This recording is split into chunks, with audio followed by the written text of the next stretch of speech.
안녕하세요. 여러분들의 행복을 응원하는 스타북스 별책입니다. 오늘 만나는 책은 내가 생각하는 내가 진짜 나일까? 입니다.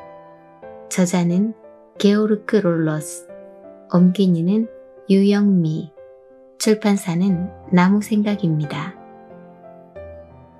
인간의 본성에 대해 더 많은 이해가 필요합니다. 우리에게 존재하는 유일한 위험은 인간 자체입니다. 우리는 인간에 대해 아무것도 모릅니다. 아는 것이 너무 적습니다. 인간의 의식을 연구해야 합니다. 우리가 모든 악의 근원이기 때문입니다. 칼 구스타프 융 1959년의 인터뷰.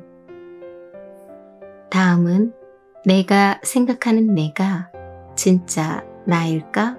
책 속의 주의와 믿음 그리고 통제의 방 부분입니다. 오늘도 별책과 함께 한층 성장하는 보람된 시간이 되었으면 좋겠습니다. 여러분들의 구독과 좋아요, 알림 설정은 별책의 힘이 됩니다. 우리의 성장을 위한 책 읽기를 시작합니다. 우리의 삶을 결정하는 두 가지 힘. 라마나 마하르시는 20세기의 위대한 현자 중 한 사람이다. 어느 날 제자 한 사람이 그의 가르침을 한 단어로 요약해달라고 부탁하자 마하르시는 주의라고 대답했다. 자신의 주의를 컨트롤하는 사람은 소수다. 주의가 어디로 향하는지 의식하는 사람도 굉장히 적다. 주의는 의식을 통해 이 생각에서 저 생각으로 옮겨 다니고 계속 우리를 불쾌한 상태로 이끈다. 지난 몇백 년간 인류는 엄청난 기술적 진보를 이루어냈다. 하지만 의식의 영역은 그리 많이 진보하지 못했다. 대부분의 사람들은 2000년 전과 마찬가지로 여전히 주의를 어떻게 컨트롤할지, 마음을 어떻게 다스릴지 알지 못한다. 특정한 의식의 방과 자신을 동일시하면 우리는 그 상태를 진실로 여기고 그에 상응하게 행동한다. 그 결과 우울증부터 전쟁까지 각종 불행이 빚어진다. 스스로 에고의 집에 머물고 있을 뿐임을 알지 못하고 그곳을 현실 세계로 여기는 것이다. 인류의 영적 스승인 자메이카의 무지는 주의와 믿음이 우리의 삶을 결정하는 가장 큰 힘이라고 말한다.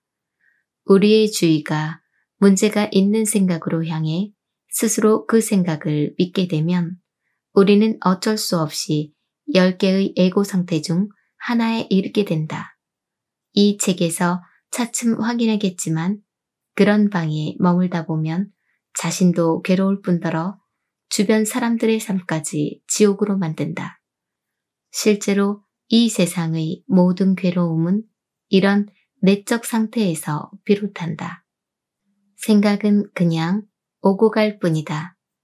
중요한 것은 당신이 그 생각을 따르고 믿을 것인가, 그러지 않을 것인가 하는 것이다. 의식 속에 어떤 생각이 떠오를 때 10개의 방 중 한 방에 들어갈 것인가, 아니면 밖에 머물거나 방에서 도로 나올 것인가 하는 것은 당신의 주의와 믿음에 달려 있다. 첫 번째 힘, 주의. 당신이 온갖 걱정에 휩싸여 있다고 해보자. 이것은 당신의 이성이 뭔가 나쁜 일이 일어날 수도 있어를 핵심으로 하는 생각들을 만들어낸다는 의미다. 이런 생각은 흥분해서 의식 속을 질주하며 계속 알람을 울린다. 생각은 사이렌 소리와 같다. 그리스 신화에 나오는 바다 괴물 세이렌은 노래로 선원들을 유혹해서 배가 암초에 부딪혀 난파되게끔 한다. 생각도 노래로 당신을 유인한다. 뭔가 나쁜 일이 일어날 수도 있다는 생각에 주의가 꽂히면 당신은 그 생각을 따라 에고의 집으로 향한다. 미끼는 놓였고 당신은 거리낌 없이 절벽을 향해 노를 저어간다. 두 번째 힘, 믿음.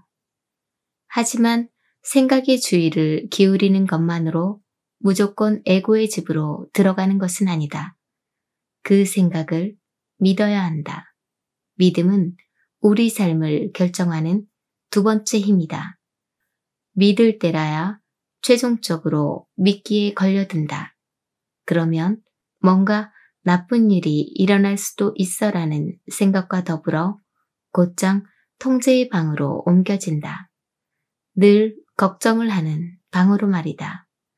이런 생각을 강하게 할수록 통제의 방에 깊숙이 들어가게 된다. 그곳에서 그 분위기를 호흡하고 점점 더 통제 상태에 동화된다. 그 방 안에 있는 한 불안과 걱정, 절망적인 통제 강박이 당신의 삶을 쥐고 흔든다. 따라서 고통스러운 감정 상태에 이르기 위해서는 두 힘이 합쳐져야 한다. 어떤 생각을 믿을수록 우리는 그에 해당하는 방의 분위기에 강하게 사로잡히게 되며 불안, 적대심, 결핍감 등의 감정과 신체 증상이 강해진다. 감정이 점점 강력해지고 당신 속에 더 많은 자리를 점유하게 되는 것이다. 그 결과는 만만치 않다. 어떤 생각과 자신을 동일시할수록 그리하여 해당되는 방에 더 깊숙이 들어갈수록 감정은 더 격해지고 행동도 과격해진다. 자살이나 타살은 그런 방에 깊이 들어가 체류하는 것에서 비롯된다. 어떤 방에 깊숙이 들어가 체류하면 그 방을 지배하는 좁은 시각과의 동일시가 심해져 극단까지 치달을 수 있다. 어떤 방에 깊숙이 들어갈수록 우리의 감정과 행동은 극단으로 흐르기 쉽다. 어떤 생각에 주의와 믿음을 보탤수록 그 생각은 더 강해지고 더 힘을 얻는다.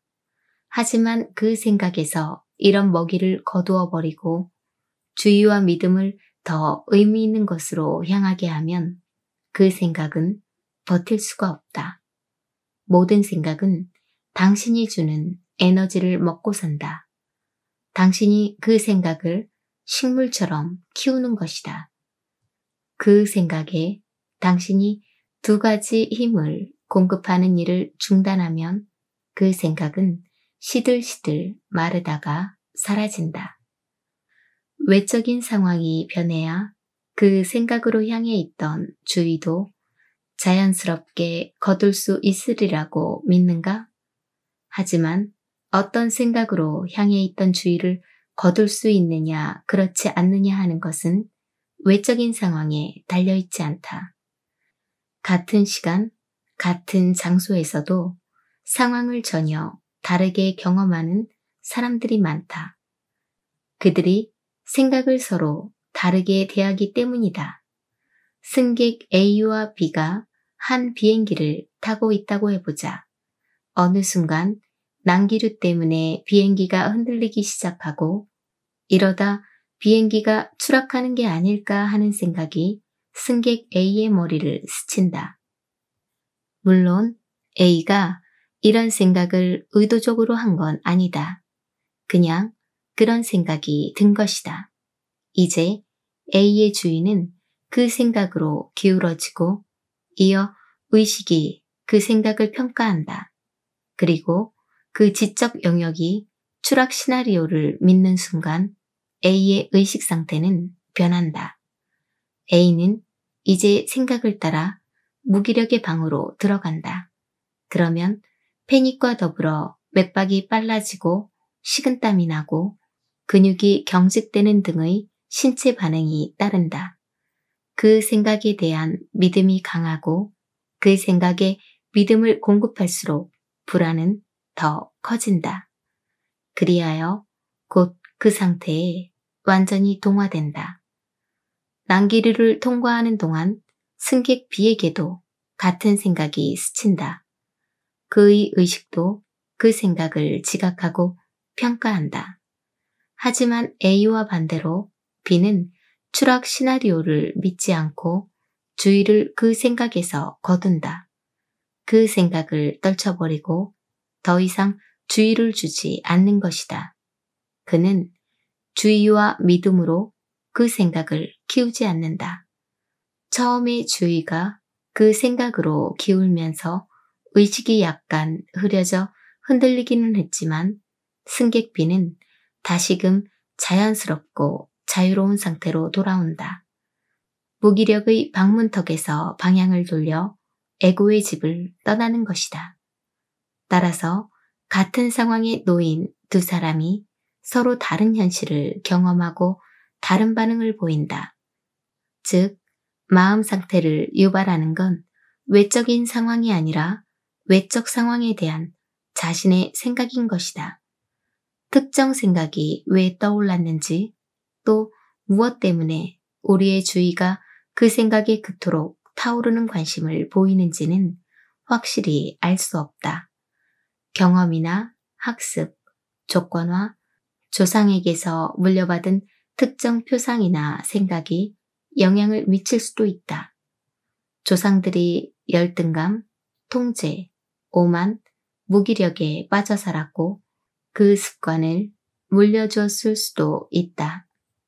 어느 방에 계속 들락거리며 그 공기를 늘 호흡하면 그 방에 체류하는 게 습관이 된다. 많은 사람들이 몇 주 혹은 몇 달간 같은 에고의 방에 머문다. 우울증의 경우에도 그렇다. 계속해서 같은 상태에 들어가면 어느 순간 그것은 패턴이 된다. 당신은 그 방에 퍼즐로 앉아 인생 전체를 그 관점에서 경험한다. 에고의 방은 당신의 집이 되고 일상은 괴로움으로 점철된다. 다행인 건 주의를 컨트롤하고 의식을 맑고 넓게 유지하는 법을 배울 수 있다는 것이다. 이것을 배우고 나면 괴로운 상태로 들어가는 일이 점점 드물어지고 에고의 집을 거의 방문하지 않게 된다. 외적인 위생과 마찬가지로 내면을 청결히 돌보는 것 역시 시간과 노력을 들여야 하는 일이다.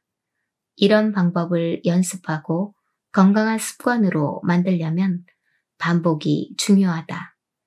어린아이가 걷기와 말하기를 배울 때는 부단히 연습을 한다.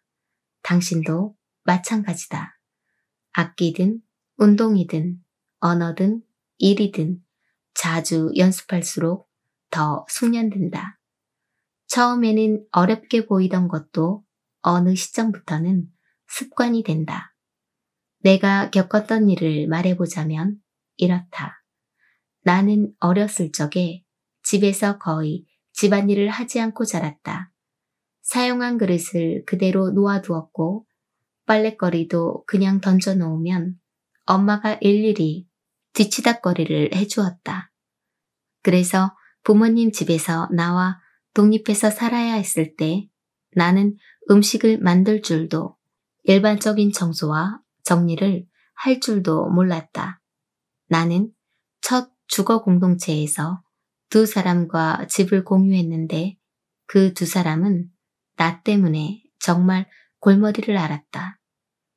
처음에는 내가 정신이 온전한 건지 의심할 정도였다고 한다. 나는 물건을 쓰고 그냥 그 자리에 내버려 두었고 음식도 할 수 없어 날 위해 두 사람이 음식을 하고 뒤치다꺼리를 하게 만들었던 것이다.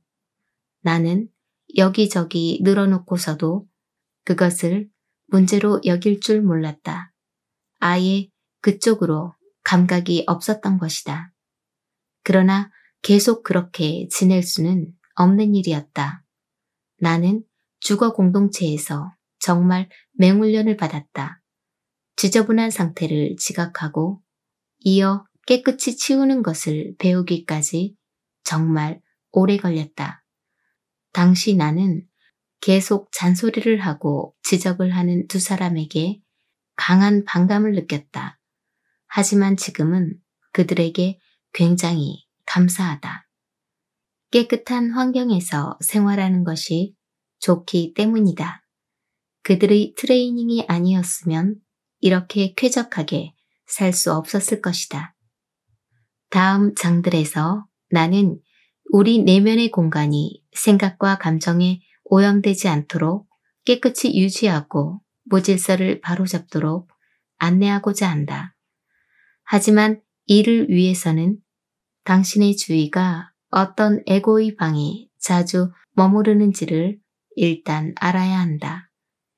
그리하여 이 책에서는 10개의 방이 있는 에고의 집 전체를 안내하고자 한다.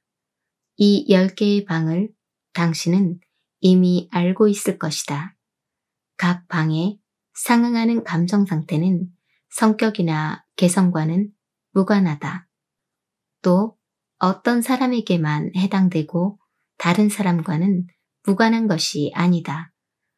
모두가 언젠가 이런 방들 중 하나에 발을 디디게 될 것이다. 어떤 방들은 그리 자주 들르지는 않을 테지만 그래도 그곳 분위기와 진동은 충분히 상상이 가능할 것이다. 에고의 집을 살피다 보면 지금 자신이 어느 방에 있는지, 어떻게 하면 그 상태에서 빠져나와 자유로워질 수 있는지 알게 될 것이다. 불안과 화와 결핍에서 해방되면 진정한 자유를 맛볼 수 있다. 그러면 당신은 에고의 집 바깥에 위치하고 더 이상 무기력하게 에고의 집에 붙잡혀 있지 않게 된다. 의식의 주인이 되어 자유 가운데 마음의 기쁨과 평화를 경험하게 될 것이다. 실제적인 연습. 잠시 시간을 내라. 지금 책을 읽으면서 곧장 시간을 내면 가장 좋다. 그러나 일상에서도 계속해서 시간을 내라. 당신의 주의가 어디로 향하는지를 보라.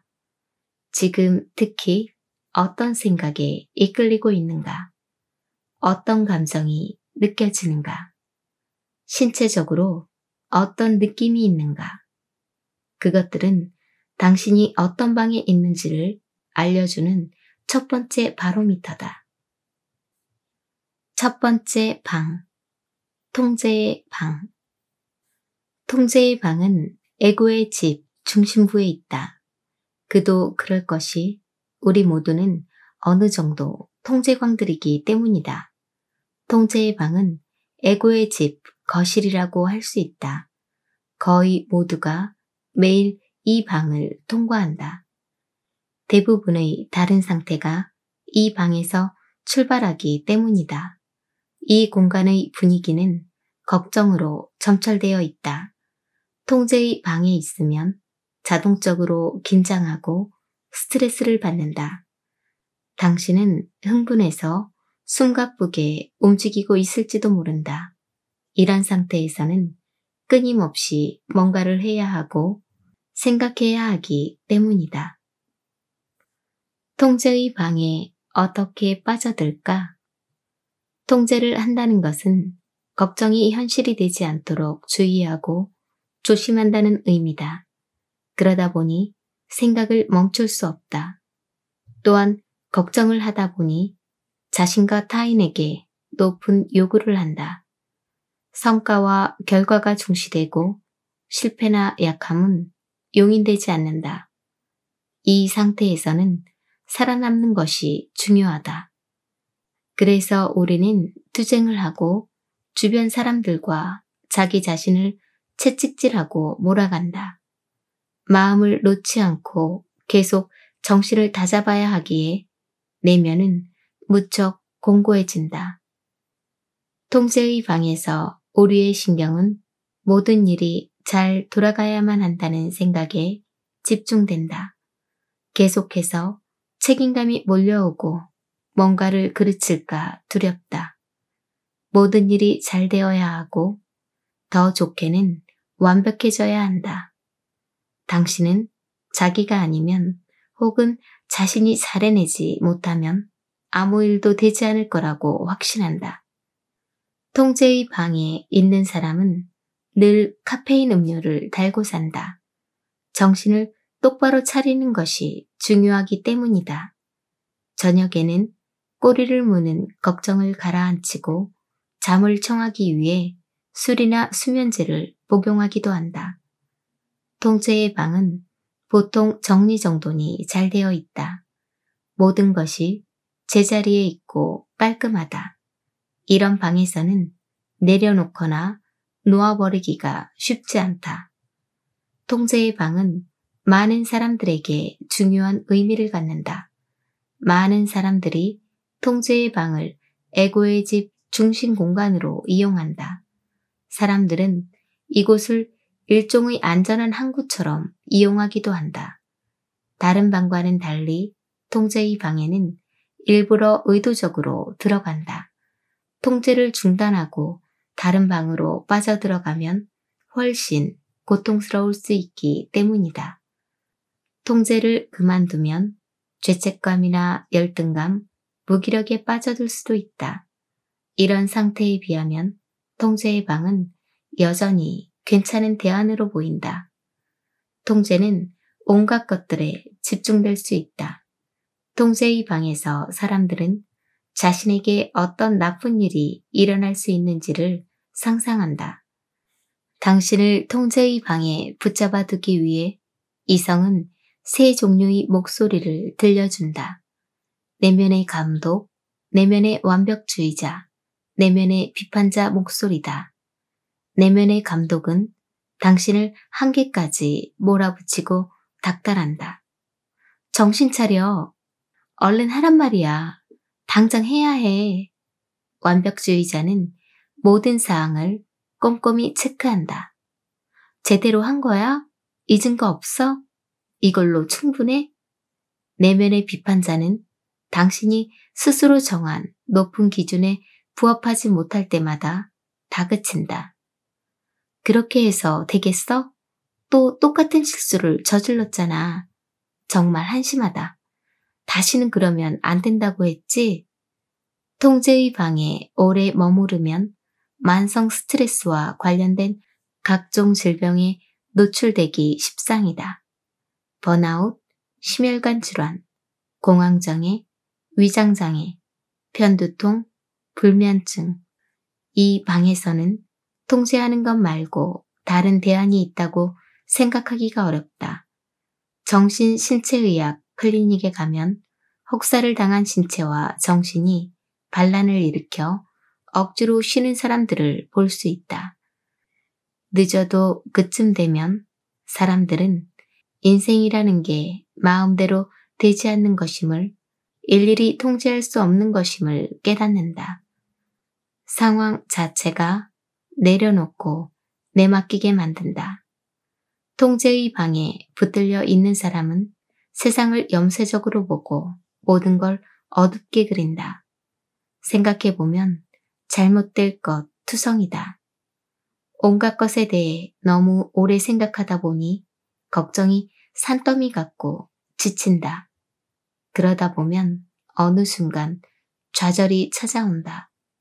통제해야 할 것들이 끝없이 이어지기 때문이다. 하나를 해결하면 또 다른 걱정, 또 다른 문제가 찾아온다. 모나의 발언 중에 미래에 일어날 수 있는 일들을 상상한다는 것은 통제의 방에 머무는 사람들의 전형적인 행동이다. 통제의 방에 들어가자마자 우리의 마음은 미래로 간다. 일어날 수 있는 일들을 상상하고 걱정한다. 영성가이자 작가인 바이런 케이트는 이렇게 말한다. 걱정은 미래를 예상하는 것이다. 걱정은 언제나 상상이다. 최악의 경우에 일어날 수 있는 일을 생각하는 것이다. 생각은 환상의 나래를 펴고 끔찍한 장면을 그린다. 이런 시나리오가 당신을 걱정하게 만들며 미래를 상상함으로써 지금 여기, 즉 현재의 삶을 떠나게 한다. 현실을 떠나는 것이다. 그러나 사실 지금 여기만이 현실이다. 다른 것들은 모두 머릿속 영상이다. 순전히 상상이며 환상이다. 통제의 방에서 드는 생각들은 앞으로 일어날지도 모르는 불행과 연관되며 당신은 모든 경우의 수를 머릿속에 돌려보면서 그 위험성을 평가한다. 통제의 방에서 하는 주된 활동이 바로 분석이다. 이렇듯 미래를 내다보는 인간의 능력은 진화적으로도 크나큰 유익이었다. 하지만 그 이면에는 부정적인 면이 도사리고 있다. 끝없는 걱정이 꼬리에 꼬리를 무는 것이다. 뇌과학은 우리가 계속해서 걱정과 두려움에 주의를 집중하면 무슨 일이 일어나는지를 알려준다. 우리의 뇌는 실제와 상상을 구분하지 못한다. 그래서 실제로 위험을 느끼든 상상으로 위험을 느끼든 간에 부신피질이 전달물질을 통해 곧장 알람을 울리고 전체 시스템의 출력을 높인다. 맥박이 빨라지고 혈압이 올라가며 호흡은 빨라진다. 신체는 싸움 혹은 도망을 준비한다. 이를 학술 용어로는 싸움 반응 혹은 도망 반응이라 칭한다. 싸움도 도망도 할 수 없으면 몸은 굳어진다. 밧줄을 보고 뱀이라고 착각한 남자처럼 말이다. 상상만으로도 패닉에 빠지기에 충분하고 전신의 신체 반응이 나타난다. 싸움 혹은 도망 모드에 있으면 신체는 온통 생존에만 신경을 쓴다. 위험이 지나가면 장기와 뇌는 해당되는 전달물질 분비를 중단하지만 신체에서 이런 전달물질이 완전히 분해되어 사라지기까지는 한동안 시간이 걸린다. 하지만 전달물질이 다 분해되기도 전에 새로운 걱정이나 두려움이 양산되면 이제 혈액에 계속해서 알람을 울리는 물질들이 떠다니게 된다. 그런 상태에서 어떻게 세상을 누빌지 상상이 갈 것이다. 통제의 방에 이미 오래 체류한 사람들은 그저 의무를 다할 뿐 무엇이 그들에게 기쁨을 주는지 지각하지 못한다. 좋은 느낌을 주는 것과의 연결을 잃어버리고 좋게 생각되는 것으로만 살아간다. 온 관심이 걱정의 쳇바퀴를 맴돌고 있다. 미래에 대한 두려움이 현재 처한 고통보다 더 커지기도 한다. 그러면 우리는 통제의 방에 머물 뿐 아니라 열악한 현재의 상황을 그냥 참고 견디게 된다. 통제의 방에서 빠져나오기. 다른 방도 마찬가지겠지만 통제의 방을 빠져나오기 위해서는 인간 정신의 기본적인 작동 방식을 알아두는 것이 좋다. 또한 통제의 두 가지 형식을 구분할 필요가 있다. 한 가지 형식은 고개사가 공을 통제하고 음악가가 악기를 통제하고 무용수가 신체를 통제하고 당신이 직업적인 일을 통제하는 식이다. 우리 모두는 살아가면서 끊임없이 통제를 행한다. 이것은 정상이며 별 문제가 되지 않는다. 하지만 통제 행위에서 두려움과 걱정이 앞설 때 더 이상 자연스럽게 행동하지 못하고 압박을 받으며 억지로 통제를 할 때는 문제가 된다. 다시 말해서 통제의 방에 붙들려 더 이상 넓은 의식으로 나아가지 못하고 자유를 누리지 못할 때 문제가 되는 것이다. 자기 자신의 신체만 주의 깊게 관찰해도 우리가 살아가면서 그리 많은 것을 통제할 수 없음을 알 수 있다. 인생에서 정말 많은 것이 우리의 통제 없이 이루어진다는 것을 깨닫게 될 것이다. 몸은 묻지도 않고 늙어간다. 우리는 몸을 통제하지 못한다. 몸에서 일어나는 세포 분열은 스스로 알아서 일어난다. 일상에서 마주치는 상황과 사람들도 우리의 통제를 벗어난다. 나아가 우리는 자신의 생각조차 통제하지 못한다. 대부분의 생각들이 미처 초대하기도 전에 머릿속에 도착한다. 따라서 통제의 방을 빠져나오기 위한 열쇠는 바로 내려놓음과 내맡김이다. 일상에서 통제할 수 있는 것이 그리 많지 않음을 깨닫고 받아들이면 지금 여기로 돌아와 편안할 수 있다. 여기까지가 오늘의 책 내용이었습니다. 오늘도 힘내시고 좋은 날 만드시길 바랍니다. 내일은 더 나은 당신의 세상이 될 것입니다.